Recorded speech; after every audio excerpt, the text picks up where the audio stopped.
This is NotebookLM from Google. It'll create notes and help you learn anything you're interested in. When you go to notebooklm.google.com, click on the Create button.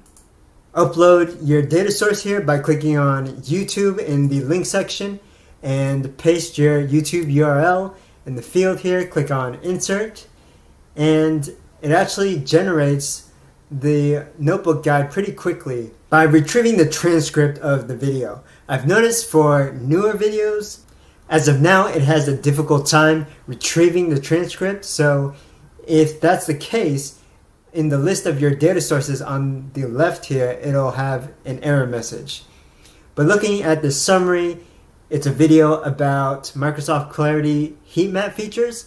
And this is accurate here. Since I created the video, I can confirm this. It covers how to create a heat map, how to filter the heat map by different criteria, viewing, scroll, and area heat maps, as well as comparing heat maps for different pages.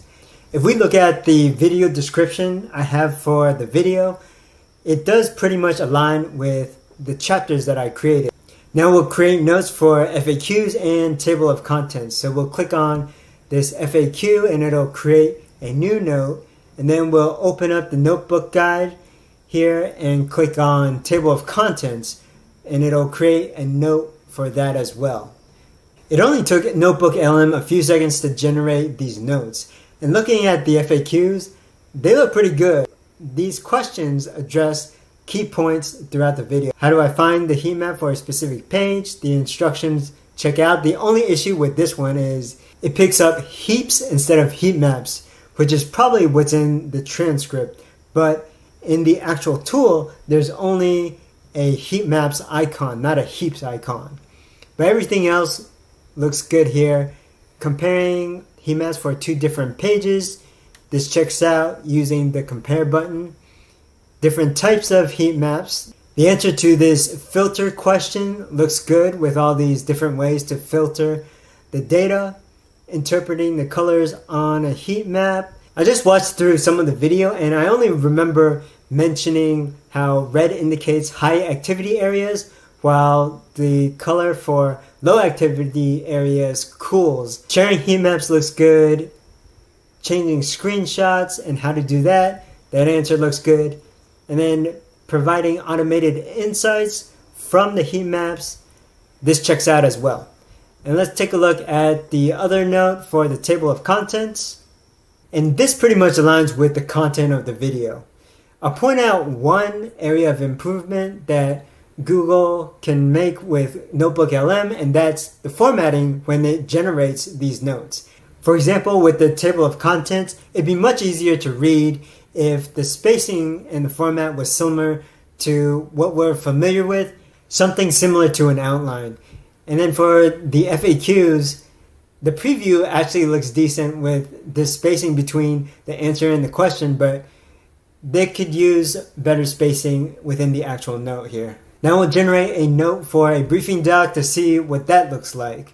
The format for this briefing doc looks pretty good because it highlights the different sections as well as the bullet points for each section. And looking at the key takeaways, I like the key takeaways that it has for this video with these different features here. And then the other notable features and applications, looking at the different types of heat maps, the comparison tool, and there's a summary at the end here. So let's open up our notebook guide again, and we'll generate an audio overview. As it does that, we'll take a look at these questions. What are the most valuable insights provided by Microsoft Clarity heat maps for understanding website behavior? Let's click on that, and that'll create a chat for us. I like this answer that it provides. It talks about identifying dead clicks or non-clickable elements, looking at areas where there are high or low engagement, analyzing click distribution, looking at areas that involve conversions, comparing different pages or similar pages, and looking at insights that Microsoft Clarity generates. NotebookLM also gives us annotations for the answers, but it only gives us one annotation because we only have one data source, and It's just the transcript that it extracts from the video. This feature isn't useful because of the single data source, but if there are multiple videos, then it might come in handy. You can continue with the chat looking at the suggested questions down here by the field where you can type it in, but you can just click on one of these as well. And actually, let's go ahead and rename this notebook, give it a proper title. We'll call it Microsoft Clarity Video. I generated an audio overview, so let's give this a listen. Ever feel like you're just kind of, I don't know, missing a piece of the puzzle with your website? Like you think you've got great content and all, but is it really hitting the mark? Oh yeah, I know that feeling for sure. It's like you can track those page views all day long, right? But they only tell you so much. That sounds like high quality audio, like professional podcaster audio. The content sounds great. The intro makes it sound like these folks know what they're talking about. They have deep, hands-on experience with the subject matter. So if I want to know about heat maps, then I'm going to tune in. I'm going to continue listening. You can share a link to it as well if you click on this icon. There are some options with this audio too. If you click on these three dots here, you can change the playback speed, speed it up. You can download it, take it with you if you're on the go, listen to it from your phone or whatever device you have. If we go over to the left navigation, you can click on your data source, your YouTube video that you link to, and it'll open up this panel on the left side where you can actually watch the video, but it'll also provide you with a summary as well as the key topics here and the transcript.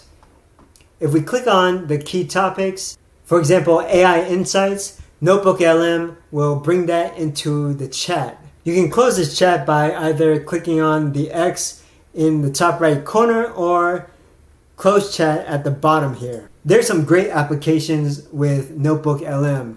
For example, you can use it to create notes on topics you're interested in or want to learn about.